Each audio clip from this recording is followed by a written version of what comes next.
Kick-ass facts, pew pew pew!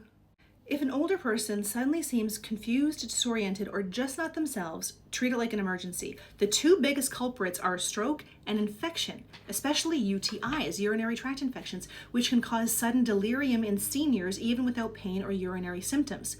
Strokes need treatment within hours, and infections can turn dangerous fast. So don't wait to see if it passes. Call for help right away. It's always better to have a simple UTI than miss a stroke or something more serious.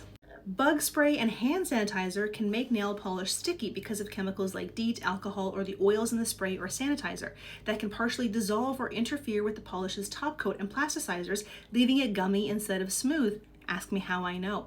Some nail polishes are formulated to resist these chemical reactions and stay smooth even when exposed, but not OPI's nail envy.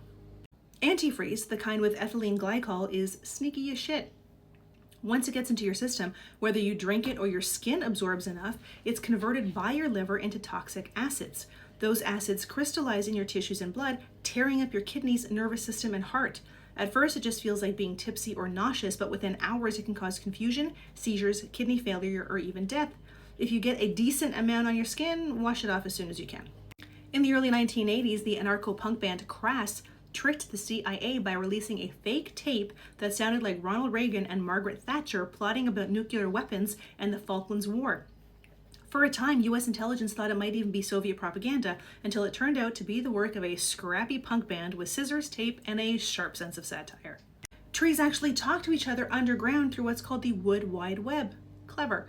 They use vast networks of fungal threads called mycelium to share nutrients and send chemical signals. For example, if one tree is being attacked by pests, it can warn its neighbors so they can boost their defenses. They even help out young saplings by sharing food, giving them a better chance to grow. And if you look at a forest from above, you'll notice that the trees don't cram in randomly. They give each other space. This is my impression of trees. The spacing helps prevent overcrowding, so each tree gets enough sunlight, water, and nutrients. After the 2011 earthquake and tsunami, as Fukushima's nuclear plant neared collapse, a group of technicians, engineers, and scientists, including many retirees, volunteered to stay in the hazardous zone. Facing destroyed cooling systems and radiation far beyond legal limits, these men and women, known as the Fukushima 50, worked tirelessly to pump seawater into overheating reactors. Many of them didn't want recognition, only the hope that their efforts would save lives and prevent the unimaginable. During pregnancy, fetal cells can cross into the mother's body and linger there for decades, a phenomenon known as fetal-maternal microchimerism. These cells aren't just passive passengers. Research has shown they may actively help the mother heal. In some studies, when a mother's heart was injured, fetal cells migrated to the damaged site and transformed into different types of heart tissue to aid in repair.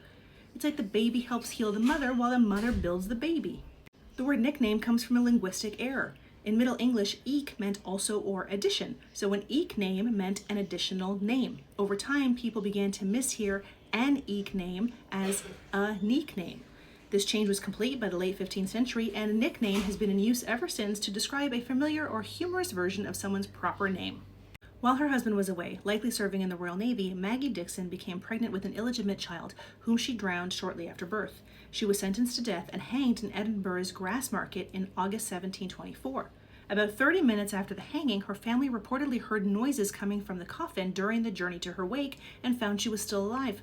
Legend says she seduced the hangman, who loosened the noose to save her. Since her execution was considered complete under Scots law, she couldn't be hanged again.